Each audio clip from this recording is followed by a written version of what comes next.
तर मित्रांनो, माझं नाव अमोल जोशी आहे आणि मी JA इन्स्टिट्यूटमध्ये सायन्स फॅकल्टीमध्ये आहे आणि मी तुमच्या सर्व विद्यार्थ्यांसाठी एक यूट्यूब चॅनल काढलेलं आहे आणि त्या यूट्यूब चॅनल्सवरती 8वी 9वी 10वी या वर्षाचे किंवा या वर्गातील विद्यार्थ्यांसाठी मी व्हिडिओज तयार करणार आहे सायन्स रिलेटेड.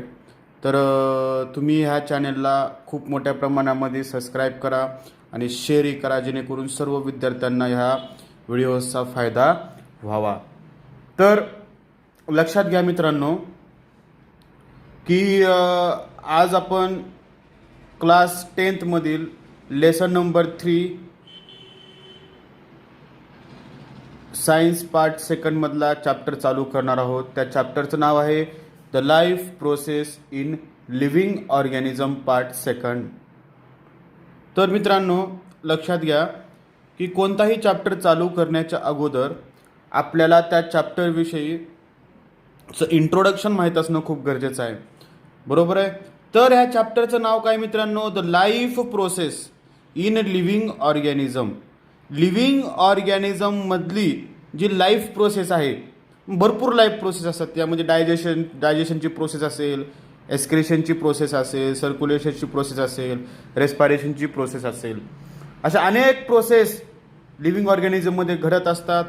आणि 10वीमध्येच life process in living organism part 1 आणि पार्ट 2 आहे. तर आपण पार्ट 2 आधी शिकवणार आहेत आणि पार्ट 1 आणि नंतर पार्ट 2 आधी शिकवणारे आहेत आणि पार्ट 1 आपण नंतर शिकवणार आहोत. तर इंट्रोडक्शनमध्ये काय की आमच्या शरीरामध्ये, आमच्या बॉडीमध्ये there are different types of system are present. मग ते डायजेस्टिव्ह सिस्टम असेल, एक्सक्रेटरी सिस्टम असेल, किंवा सर्क्युलेटरी सिस्टम असेल, किंवा नर्वस सिस्टम असेल, किंवा रिप्रोडक्टिव्ह सिस्टम असेल. अशा अनेक सिस्टम एकत्र काम करतात, त्यामुळं आमच्या बॉडीमध्ये अनेक फंक्शन घडत असतात, ठीक आहे ना. मग त्यामधलीच एक आमच्या बॉडीमध्ये सिस्टम आहे, त्या सिस्टमला आम्ही काय म्हणतो? रिप्रोडक्टिव्ह सिस्टम असं म्हणत असतो. रिप्रोडक्टिव्ह सिस्टम शिकत असताना तर तुम्हाला माहिती असणं खूप गरजेचं आहे की रिप्रोडक्टिव्ह सिस्टममुळं आमच्या स्पेसिस काय होत असते? मेंटेन होत असते. स्पेसिस काय होते? मेंटेन. म्हणजे आमची जे पिढी आहे ती पिढी काय होते? टिकून राहते. कोणत्या सिस्टममुळे? रिप्रोडक्टिव्ह सिस्टममुळे. कारण रिप्रोडक्टिव्ह सिस्टममुळेच एखाद्या सजीवाला जन्म दिला जातो. त्याचं जी वंश आहे तो वंश वाढवला जातो. म्हणजेच रिप्रोडक्शनमुळेच कंटिन्युटी ऑफ स्पेसिस. काय शब्द काय सांगितलं तुम्हाला मी? कंटिन्युटी ऑफ स्पेसिस हाय. Due to reproduction there is a continuity of species are takes place.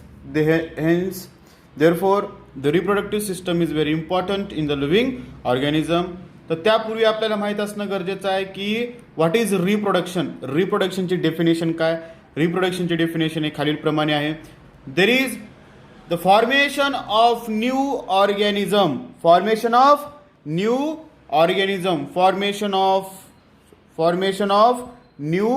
Organism of same species from existing. काय सांगितलं तुम्हाला मी? की रिप्रोडक्शन म्हणजे the formation of new organism of same species from existing one. म्हणजेच काय? आता एक ह्युमन आहे. ह्युमन हा कुणाला जन्म देतो? ह्युमनलाच जन्म देतो. देर is a formation of new species. Formation of new species of same species. There is human, there is also human. Formation of new organism of same species म्हणजे एका सजीवापासून नवीन सजीव तयार होतो, पण त्याच जातीचा. कुणापासून तयार होतो? From existing one. Existing one म्हणजे काय हो? की अस्तित्वात असलेल्या सजीवापासून नवीन सजीव त्याच जातीचा निर्माण करणे म्हणजे काय हो? रिप्रोडक्शन होय. तर रिप्रोडक्शनमुळं काय होतं, reproduction is responsible for evolution of species. आमच्या शरीरामध्ये जे परिस्थितीनुसार बदलणारे जे परिस्थितीनुसार बदलणारे जे गुणधर्म असतात ते कुणामुळे बदलत असतात, रिप्रोडक्शनमुळे बदलत असतात. रिप्रोडक्शनचे दोन टाइप्स आहेत, एक असेक्सिबल रिप्रोडक्शन आहे आणि एक सेक्सिबल रिप्रोडक्शन आहे. ठीक आहे ना.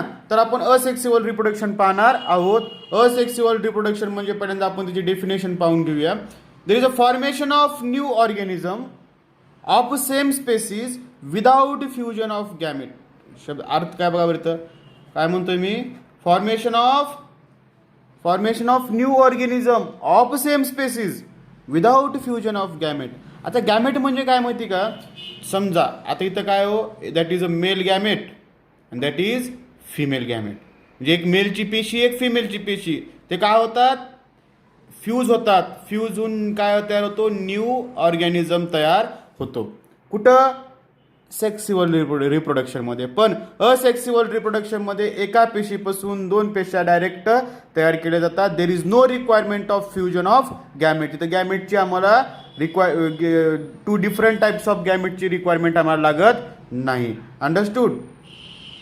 देर is a fusion of two different gamete are absent. इथं दोन डिफरंट गॅमेटचं फ्युजन,